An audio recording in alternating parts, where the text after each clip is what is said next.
Hi, I'm Jennifer Potter, Executive Director of BeWell, Texas. Too many people are struggling alone these days, and alcohol and drug deaths are increasing. We started BeWell, Texas to offer high-quality, science-based addiction treatment and recovery services anywhere, even at home. We provide compassionate, caring support virtually or in person. In many cases, there is no cost for treatment if you don't have insurance. Really. Welcome to BeWell, Texas. We're glad you're here. I want to talk about something that's been really exciting around here, and that is our partnership with our friends at Ford. Ford Motor Company and your North Texas Ford, or your Texas Ford dealers have announced an expanded sponsorship of the UIL State Championships, solidifying Ford as the official automotive sponsor of the UIL. As part of the new commitment, Ford will now support all UIL extracurricular activities, including athletic, academic, and music state championship competitions. In addition to the sponsorship, Ford is celebrating the 20th anniversary of the prestigious Built Ford Tough Player of the Week Award and Player of the Year Award. This campaign has become one of the most celebrated in Texas high school sports, recognizing standout athletes, student athletes, for their on-field performance, leadership, and commitment to excellence. Ford will honor some of the most decorated players who have received the award over the years, with a special focus being on their achievements both in high school and beyond. Guys like Jalen Hurts, Patrick Mahomes, Kyler Murray, all former Built Ford Tough Players of the Year, and we're partnering with them to amplify that. Dave Campbell's Texas Football, we're going to be amplifying the celebration through our partnership through all of our different platforms, so Texan Live, as well as here on this program and over the course of our social media as well, and TexasFootball.com. We're really, really excited to be partnering with Ford to help celebrate all of the things in Texas high school sports across the landscape. So more to come on that. There's more information on TexasFootball.com, but we're so thrilled to announce that partnership in Texas and the Texas Ford Dealers' expanded partnership as the official automotive sponsor of partner of the UIL State Championships. We certainly are very, very excited about the future there.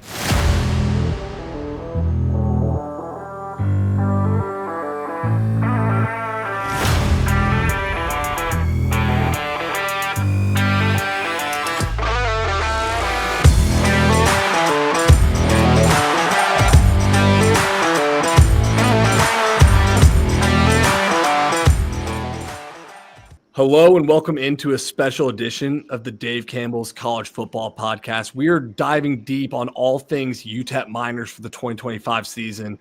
Joined by Adrian Broaddus. You can find him on air on ESPN 600 El Paso, Monday through Friday, 4 to 7 p.m. Mountain Time. Adrian, we filmed actually a take before this, and you had to leave the StreamYard because your phone overheated in El Paso. Your takes were too hot. So you might just need to cool down the takes a little bit. But what'd you say before that had your phone almost blow up and explode? Yeah, I was saying that this is the banner year for Conference USA and UTEP, saying sayonara to the conference, saying there's no more weeknight games. It doesn't matter if they're getting on these ESPN networks. UTEP is happy to be gone and happy to say bye to Conference USA. But how will they do year one? I mean, the final year, I should say, in CUSA. How are they going to exit this conference? Remember, guys, UTEP has never won Conference USA since they've been in the conference back in 2004. That's when they first joined the Conference USA from switching over from the WAC. And UTEP's never had the opportunity to actually win a conference title. You talk about maybe 2+ decades worth of football for UTEP in the conference right there. They haven't even won a bowl game, guys. You talk about that span right there. They've been to 3 bowl games over that stretch. How will they be the final year in Conference USA with a roster that includes, a former 5-star prospect in Malachi Nelson? You talk about, guys, the hot takes out here. It's 103 degrees in El Paso, Texas today. And I think I was sizzling on that one right there, talking down on the Conference USA weeknight action and overheated the phone. When we look back, before we get into this year's team, just you look back at year one with Scotty Walden, what are some things that you like? What are some of the things that maybe you disliked from that first year? Yeah, there's a lot of things that, right out of the jump, I was just questioning, why are they doing things like this? Why are they deciding to have this kind of, energy, excitement, you name it. And I think that led to so much pressure early on, Mike. You talk about that Southern Utah game. You had the opposing coach, Delane Fitzgerald, talk down about the city of El Paso. It rallied everybody here. And, the El Paso showed up. They had a lot of people out there. They weren't able to pull off a win against an FCS opponent. Now, if you're a UTEP fan, it might feel familiar to you. Rest in peace to Dana Dimmel. He lost his first ever game at the Sun Bowl when he was taking on an FCS opponent at the time in Northern Arizona. So you had a lot of hype built up over the offseason for a little bit of a letdown to start off. Now, what I liked about last year's football team under year one of Walden, I really enjoyed what they did and how they were able to maneuver through all different things, like whether they were able to maneuver, kind of getting through adversity. I liked how they were able to throw Skylar Locklear back into the mix after he suffered a severe concussion in the Middle Tennessee game. He closed the season out positively. You talk about the win against New Mexico State on the road. I think he threw some nice passes in that matchup. He was able to show what he could do with his explosive arm. And then you started to see some of the weapons really shine, like Kenny Odom really shine late in the stretch of last season. But the highlight and what I liked most about last year's team was that defense. They were able to disrupt the quarterback in a huge way. They had a lot of turnover on their defense last year, including their defensive coordinator, J.J. Clark, who's now an assistant with the Dallas Cowboys as a coach on defense. But I really liked year one of the defense under Scotty Walden, definitely. So you mentioned Skylar Locklear really coming into his own in the final 4 games of the season. And I think a big storyline with UTEP this offseason was Malachi Nelson, the former 5-star coming in. He had to battle with Skylar Locklear, and Walden was saying this is going to be a competition. And I think me, as a media person, said, okay, that's kind of coach speak. This is Malachi Nelson's job. And then I wrote the UTEP preview on the magazine. And the deeper we get into spring football and now into the summer, it transitions from coach speak, this is open competition, to like, holy crap, man, Malachi Nelson might not start. What is your read on this quarterback battle right now? Yeah, if they had to name a starting quarterback at the end of spring ball, it would have been Skylar Locklear.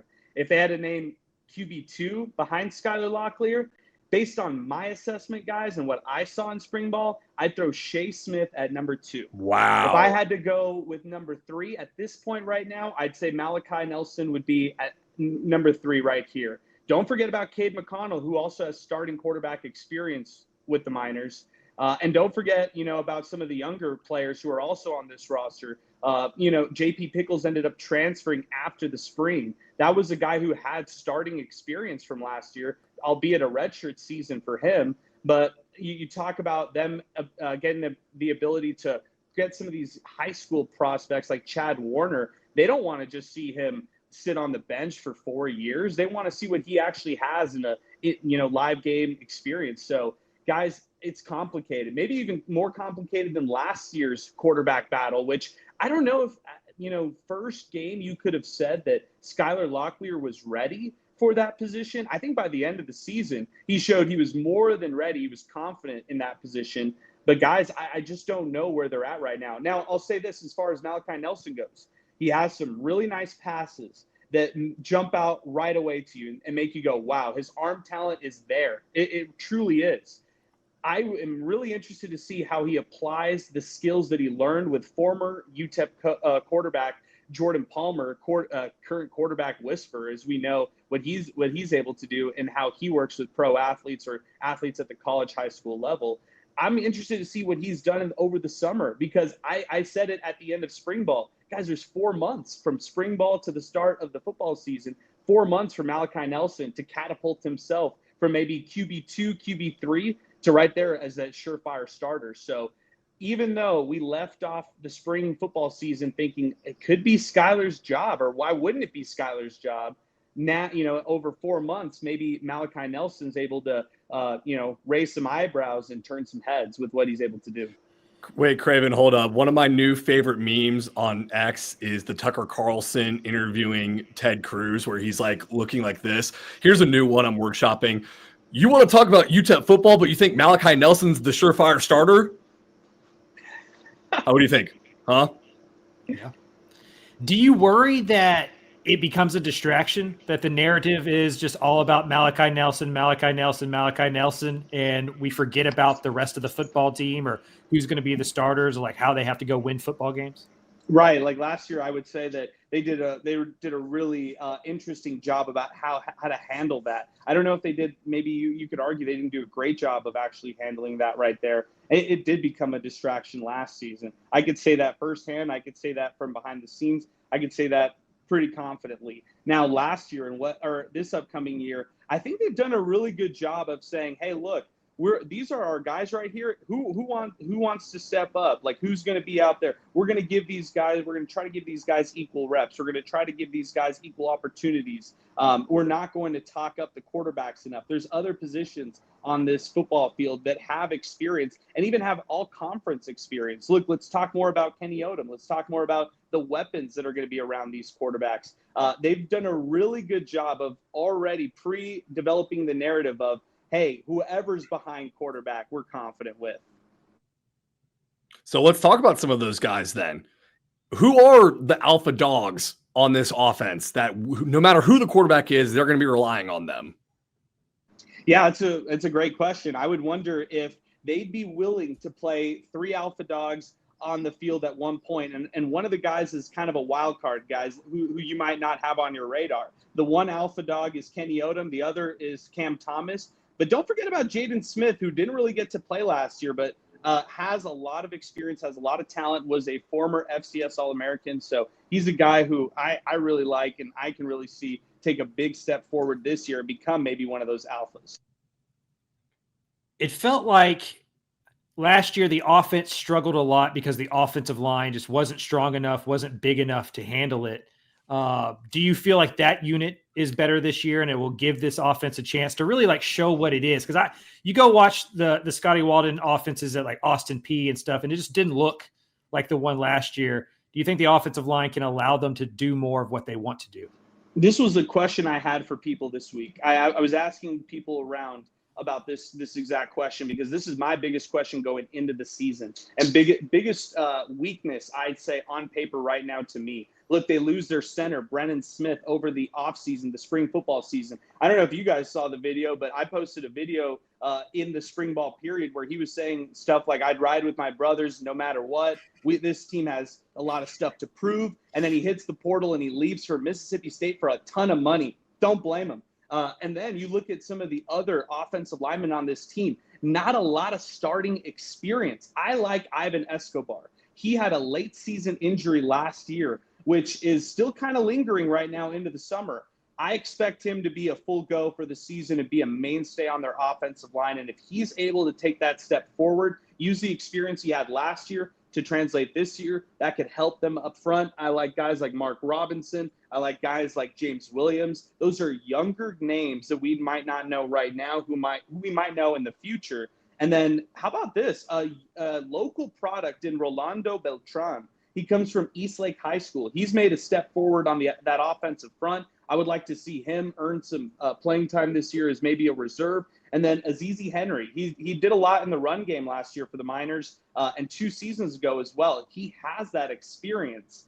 But, guys, this is going to have to be like a makeshift offensive line where you might not be able to deal with a lot of injuries throughout the season. You might not be able to tap into that depth like you would in years past. I mean, last year they had at least guys who had on-field experience. This year, you might have to do a little bit of a makeshift group right here with guys who do have experience and then other guys who have maybe more potential moving forward.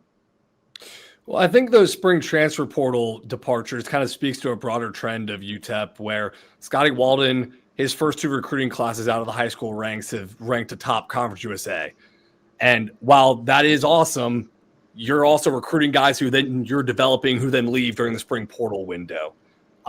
What is that concerning to you that guys like Brendan Smith left in the spring, or is that's a sign of the times? That's college football for you right now. It should never be something that UTEP fans or anybody looking around UTEP should compromise or settle on and say, oh, no, it's just the sign of the times. I understand a lot of other schools are dealing with that right now. But when you have a young, energetic coach, when you have a coach who's building real relationships with players, and he really is. I mean, Scotty Walden has that kind of mentality with his own players. You have to try to foster all those players, nurture them as much as you can, and not let them go. I mean, it sounds crazy, but the spring was like trying to keep all the secrets, and so the outside opposition couldn't swoop in and grab some of these guys. To your point, Carter, I mean, they're going after high school players, and they're not really afraid to play those high school players if they're ready. Kyron Duhan last year emerged onto the scene for the Miners as a pass rusher. And I mean, he doesn't have the physical traits that jump off the page, but when that ball snaps, he's going after the quarterback every time. I'm so impressed with a player like that. There's no question why he's going to Oklahoma State next year. And he doesn't have to play every down. He could play select snaps and be a dedicated pass rusher for that team if they need him to. That's why I look at this UTEP team right here and I say, all right, who are the returners, or who are the guys that they have a lot of excitement for? And it starts up on that defensive line. I mean, you have Katie Johnson, who's kind of leading the way right there among the veteran groups, or like veteran captains on this group right here. And he's a guy who had opportunities to leave but chose to stay. So, they need to find more guys like that, more Katie Johnsons out there who are willing to stay, willing to maybe make an imprint on a place that hasn't really had a lot of winning or had a lot of success. Because, if you buy into a program like UTEP and you have success and win, sky's the limit on where, some of these guys could end up going in the future. I understand there's attrition. Attrition happens everywhere in college football, but how can you throw out the best, quality players out there while also knowing that you don't have to look behind your back thinking somebody's going to poach them left and right? Now, I also went to a G5 school, and I get how frustrating the roster turnover can be. But my argument to these coaches is lean into it. Like, become the developmental program. Recruit the guys that are a little bit under the radar. Let them shine for a year or two. They go get paid, and you can use that as a recruiting tool. Like, hey, look, the last guy I recruited to play linebacker came here. Now he's making six figures at Oklahoma State or whatever. Do you think it's ever okay for programs like UTEP to just adopt that personality and realize, hey, we're probably not going to have you for 4 or 5 years, but you can come here and it can be almost like an entry-level job for you that can get you seen to then go be on the national stage? I think that's their only future. I think that's the only way moving forward. If this becomes like the best pipeline for freshman football, the best pipeline for sophomores to improve and get on the field right away, you call it maybe a JUCO bounce back. Somebody hits the JUCO ranks, hits over to UTEP, catapults over to a big school. Embrace it. Embrace that thing, because it's been there before. I mean, I take a player like Tyrese Knight, right? He comes from Independence Community College, comes over to UTEP, and just stars right away. Just gets on the field immediately and feasts on defense. Now, in his going into his senior year, he had opportunities galore where he could have gone anywhere, in the portal and probably made some good money, but he elected to stay one more year at UTEP. Didn't really matter because he had prospects show up to his pro day. He had people, look at him as, NFL scouts, and he ended up being picked up in the 4th round by Seattle. So I feel like you can make it happen at UTEP. You can have the guys do it there, or you could have younger players, JUCO players, who could catapult even higher, go to even bigger schools and get paid, get that NIL. It could have happened with Tyrese Knight, where his final year, he ends up going to Florida out of the SEC closer to home, and he kills it over there and then ends up in the NFL as well. So I think there's a lot of different paths to it, and UTEP and other G5 schools, they need to embrace this moving forward. If you don't embrace it, it's almost kind of like that egotistical method of, oh, no, go ahead. You try to win it elsewhere. No, embrace that kind of stuff. Be that spot where you can have somebody here and allow them to catapult and go to that next level. Do you think the fans would be okay with that? No, they've had a tough time embracing it. El Paso and UTEP, they have a traditional fan base that, they watched Aaron Jones play over 4 seasons. I know he left after his junior year, but was a redshirt freshman off his medical year, and they never saw him leave. That's their beloved player currently right now. You take it back into the 90s. I'm talking basketball, but you look at a guy like Tim Hardaway Sr., And he never left a school like UTEP. In fact, he embraced UTEP and he won at UTEP. It's evident by that 1992 basketball run right there. And fans are always going to cling on to those people. They're always going to cling on to those athletes right there. And they're never going to accept anything other. And I'll give you a perfect example. Deion Hankins, he was El Paso's all-time city leading rusher in the history of high school football in El Paso. He is the all-time leader in rushing yards, and he was at UTEP. He was beloved. Everybody loved him at UTEP. The second he hit the portal and went to Texas State, it's like he never stepped foot in El Paso. I think that's unfair by fans. He's currently fighting for a roster spot with the Chicago Bears, maybe makes his practice squad when it's all said and done. And it feels like there's crickets when it comes to Deion Hankins because there's fans who take it personal, when in reality, they're hitting the portal to try to find something better for them. Doesn't mean it's more of a business decision more than an emotional decision right there. Yeah. It is interesting because you take into account what is more valuable. Is it the 6-figure contract at a Big 12 school, or is it that lifelong bond you'll have by playing at one school? Maybe it's the 6 figures. Like, it probably is the 6 figures. You can't spend the bond on your mortgage, my friend. I know. Like, it probably is, but that is an interesting point, Adrian, you bring up about how the lifelong bond that Aaron Jones has with El Paso fans, and like it would not be the same if Aaron Jones came up today, probably. Oh, I mean, you talk about Aaron Jones, maybe even after his first year, when he's hitting the medical red shirt, like that first year when everybody was wondering, oh, he's a 2-star prospect. He's got, an offer from Air Force, an offer from UTEP and New Mexico State. What does this guy, what does this guy really have? That was the outside perception of Aaron before he even played it down at UTEP. Then he goes into fall camp, and I remember that fall camp with Sean Kugler, the former coach for UTEP, and he was saying, yeah, he's going to compete for a starting job with the senior at the time, Nate Jeffries. I was thinking to myself, well, this guy's a freshman. How could he be competing at this level already? How could he be hitting this point already? He's only a freshman.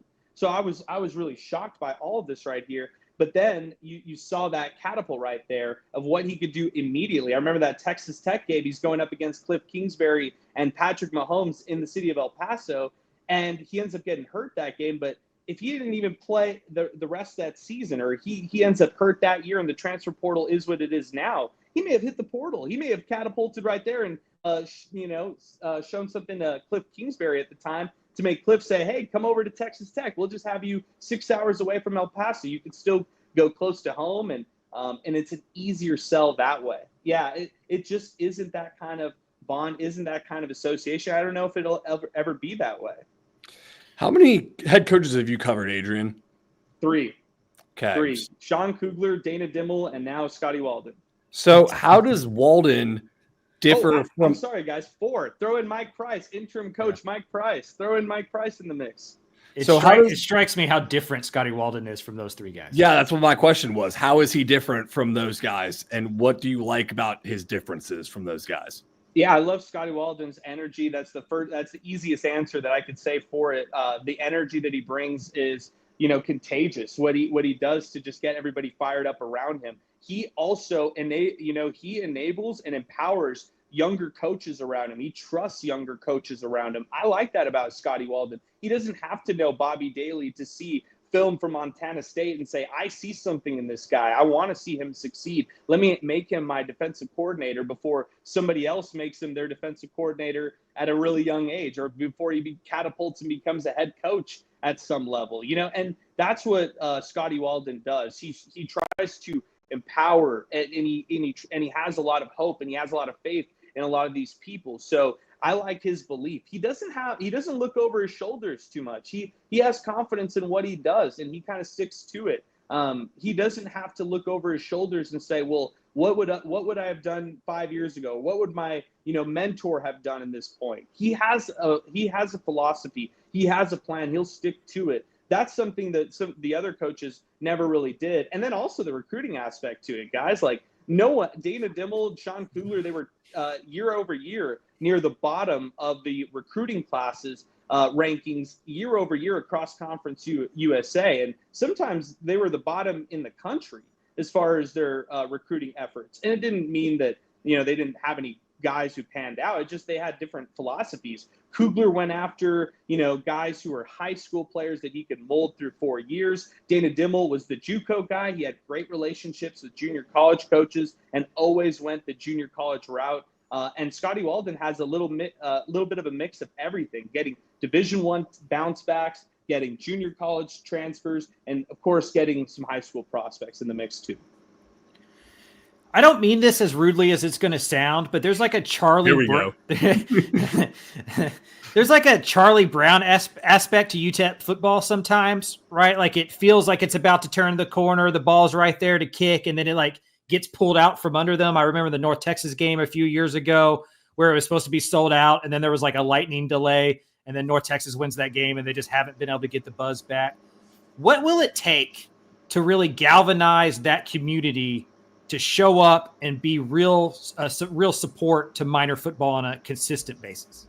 Winning. It'll take a winning season in order to do that, guys, because I just gave you that history of, you talked 3 decades worth or 2 decades worth of Conference USA football, and it's not a lot of winning right there. You're not raising any banners. You're not going to bowl games. And when you're going to a bowl game, you're going to the New Mexico Bowl 4 hours up the road. And it doesn't feel like a true, bowl game. And you have half the guys in the portal, and it doesn't really mean that much. Guys, UTEP hasn't won a bowl game since 1967. That's their own bowl. They won the Sun Bowl against Ole Miss that year, 14-7.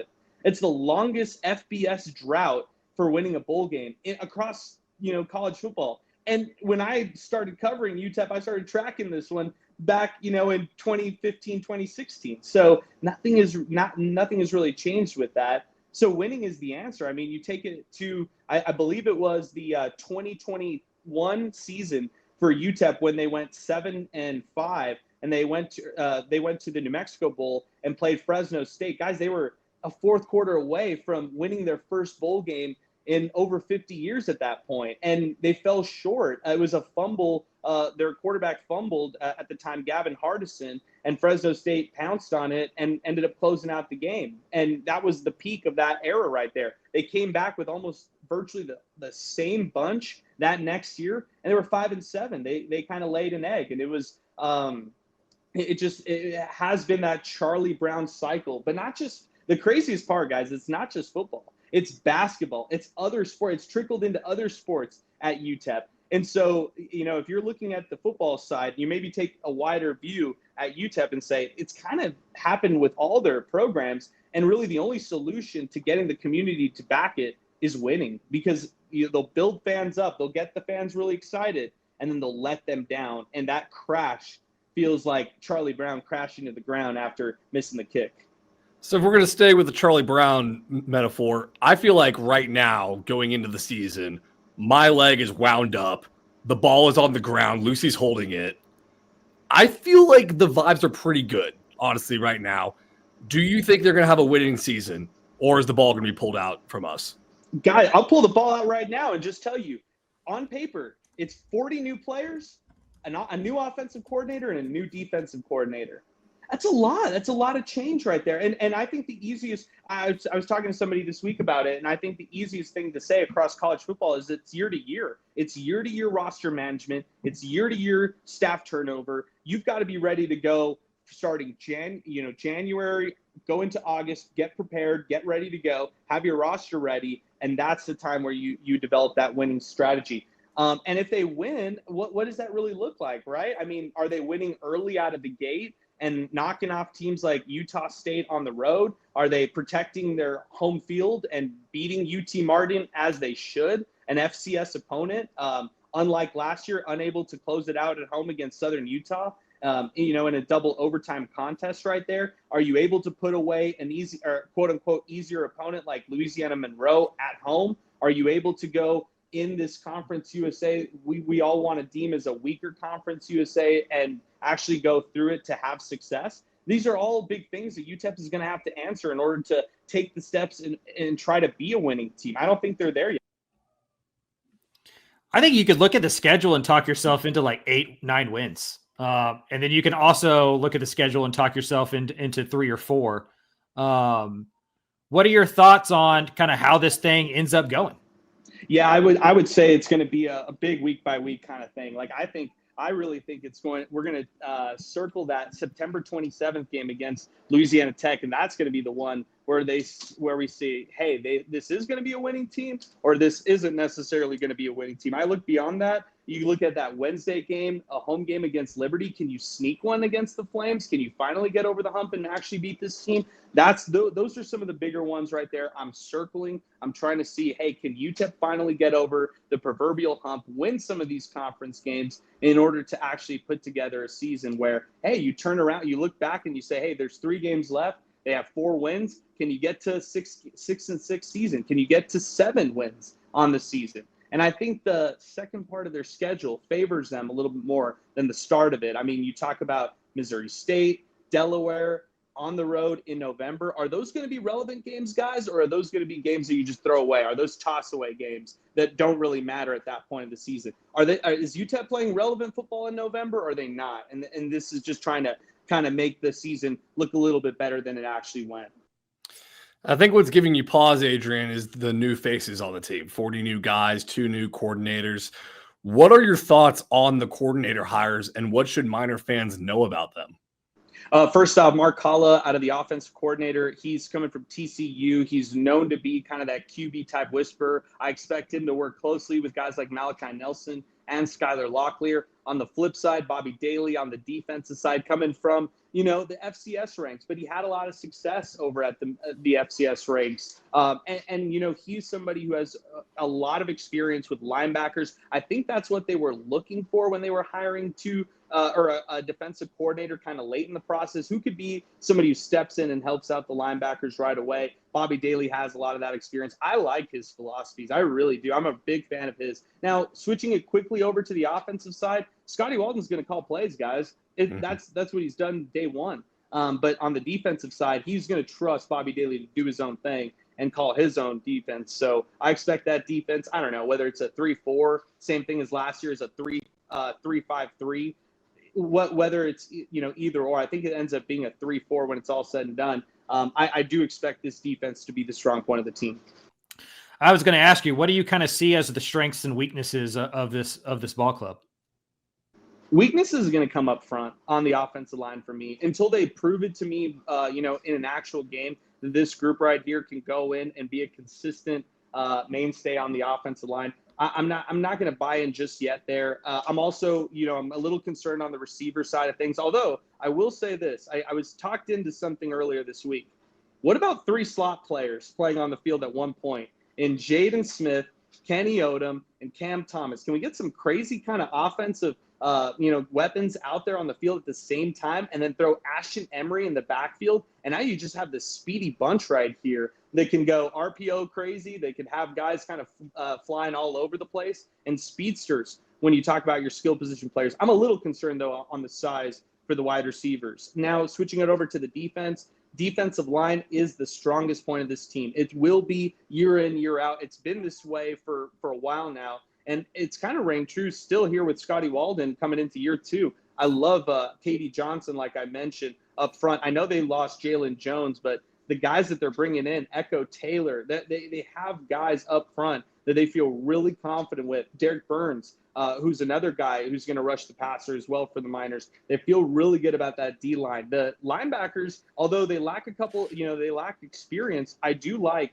what some of those guys bring to the table as well. And then secondary has some holes. Jalen Shelton, arrested, ended up leaving the team. I'm not going to jump too big into that, but Neil Campbell is a guy that they believe is could be all conference caliber player at the corner position. Trying to fill that other corner position right now is what they're really trying to do. The safety position pretty much shored up, and it's going to be Xavier Smith really anchoring things back there for the Miners. So yeah, I would say they pretty much have most positions filled out defensively. Offense is where some of the competition still lies. And, that defense is going to be further along. In my opinion, that defense is going to be further along come late August when they're getting ready to kick off against Utah State. That is very interesting. I'm sorry. I'm just like pondering the defensive roster right now because I, from the outside looking in, was thinking the secondary is actually the strength. The defensive line is kind of thin. But I'm all on board this UTEP defense. If you think the D-line is the strength, like, sign me up. Yeah, man. I think you talked about last year, right? They led the conference in sacks. And that was help from disguised blitzes that they had last year. They'd have, corners off the edge just disguise themselves and come rush the passer and really hit, make an impact and kind of make the quarterback skittish at times. But then you had guys, who really stepped up, like Kyron Duhan. I was just so impressed with what he did last year. Almost led the conference when it was all said and done in sacks. It ends up being Maurice Westmoreland on the opposite side who ends up doing it for the Miners. But, man, this year I feel like they're as talented or maybe even more talented on their D-line. I'm really impressed with some of the guys they bring in the mix. And then I also get excited when I'm thinking about some of the younger guys, because it's the guys with experience up front on that D-line that I have a lot of confidence in. And now they're saying that even some of the younger players are stepping up. So that D-line is deep for UTEP. Don't want to put you on a spot here, but do you have kind of a breakout player candidate on the offensive side, defensive side of the ball that maybe the fans don't know about yet, but you think is going to have a big year?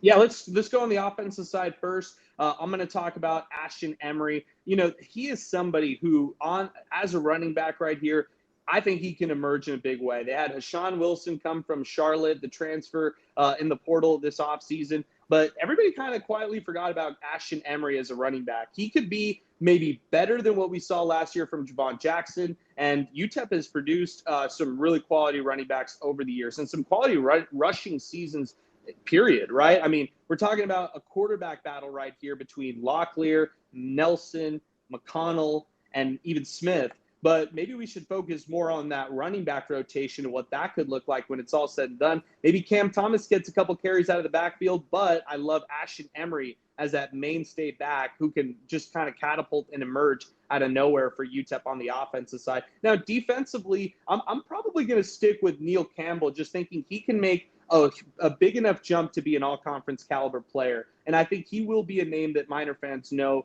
very, very well. Whether he hits the portal after this year and catapults to a big school, or runs it back next year as one of their mainstay defensive players going into the Mountain West. I feel really confident in his skills, his abilities at the corner position to be a shutdown guy. All right, before we end here, Adrian, we got to talk about special teams, most important phase of the game. We know Cam Thomas is a returner. He was all conference. Craven, I see you shaking your head. It is the most important phase of the game. And you want to know how I know that? Because UTEP had 9 kickers on the spring roster. 9. Yeah. What is the situation here, Adrian? What's going on? Your guess is as good as mine, my friends. Your guess is as good as mine. I was told. I remember we had previously all practices closed off to the media, so everything I'm getting is from coaches and everything after the fact. But I was hearing that even from the coaches that there was kicking competitions daily during spring ball to try to figure out who's going to be the kicker, who's going to be somebody who emerges. And you saw some of the guys hit the portal, but you also saw UTEP go out and offer other kickers, thinking that they don't have the solution yet. And again, where UTEP left off in spring ball is they had 4 months. It's a 4-month process. So now 4 months to find the kicker. From April to August, it's 4 months right there to go out and find yourself a guy who can be a mainstay, not be a temporary guy, not be a guy who is inconsistent, not be a guy who you don't trust and you're starting to go for it every time you're within 40, 50 yards. That can't be the case at UTEP moving forward. They've got to find a mainstay at kicker. Last year, it was mental with Buzz Flabiano. You saw that he had the abilities. It just wasn't there mentally, where he struggled so much down the stretch and missed so many of those field goals. Guys, I have no answer to this one right here. I think this is one of the biggest questions going into fall camp. Who is going to emerge as the kicker for UTEP? Maybe if they don't have one, they'll just go for it all the time. There you go. That'd be great. I think we should ban kickers. That's probably for a different podcast, but the sport would be better without them. Before we let you go, unless we want to talk more about this specific team, for folks who don't understand the last 5 or 10 years in the push to the Mountain West, can you describe how big of a deal it was for the fan base, for the athletic department, for the school to kind of get into that conference and be with those teams? Yes. And it's a complicated one, right? Because UTEP had the opportunity, the rumor has it, in the early 2000s when they were kind of at a fork in the road between the Mountain West at the time and the WAC. I'm sorry, and the Conference USA. And they had the opportunity to maybe make a move over to the Mountain West or maybe make a move over to Conference USA. And they chose Conference USA because they felt like at the time it could extend UTEP's reach across the country. It could give that exposure to UTEP and put them on the map across the country. But that was never what Conference USA was or ended up being. It ended up being everybody on their own island trying to fight for their own relevance. You saw the first wave of teams hit the quote unquote, a transfer portal for these universities or institutions, but they hit up realignment and they're aggressive to be in realignment. That's why the Sun Belt, those 4 teams who exited, including Marshall and Southern Miss, they had that huge lawsuit against Conference USA to say, no, we aren't bound by you. You were ready to get out of this conference, and we want to do it now. Then the next wave hits, and it's the North Texases and the UTSAs of the world, and they hit the American Athletic. And it's the pride of UTEP fans, the pride of El Paso and the city that thinks, wait a second, these schools like North Texas, these schools like Rice are catapulting to a higher level than UTEP.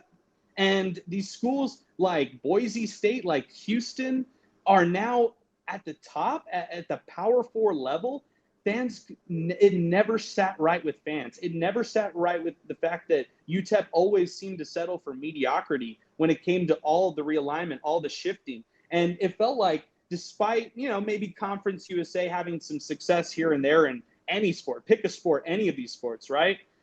It just felt like there was never that association with UTEP. UTEP was always the kind of black sheep in the family in Conference USA. West Texas, oh, forget about them. Oh, after North Texas and UTSA and Rice end up leaving the conference, now let's take Sam Houston under our wing and let's build this this program up in a big way. And I think fans felt like everybody was passing them by and there was never anything coming for UTEP. And I think what the straw that broke everything, guys, which is kind of funny, is New Mexico State joining the conference. I think that it made everybody feel like, wait a second, we never saw each other as equals, and now the Aggies and the Miners are equals. And in reality, fans needed a reality check at the time to say, hey, look, New Mexico State has won, and they've won in the money-making sports like football and men's basketball over the last decades more than UTEP has won in the last decade.